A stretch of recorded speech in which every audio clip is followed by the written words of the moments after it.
যিনি টানা 3 দশক ধরে এক গোটা জাতির হৃদয় স্রোত নিয়ন্ত্রণ করেছিলেন। 50-এর বিষ্ণুপ্রিয়া, 60-এর রিনা ব্রাউন, 70-এর বিজয়া আজও তো ফিরে ফিরে আসে বাঙালির স্বপ্নে।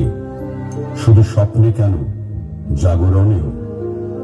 গানে মোর ইন্দ্রধনু থেকে ঘুম ঘুম চাঁদ, চিকিমিকি তারা, তুমি যে আমার পেরিয়ে, এই পথ যদি না শেষ হয় পার হয়ে, আজ দুজনে মন্দ হলের মতো করে কে আর জুড়িয়েছে প্রেমে ও বিরহে, নীলিমা এবং নৈরাজ্যে।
সুন্দর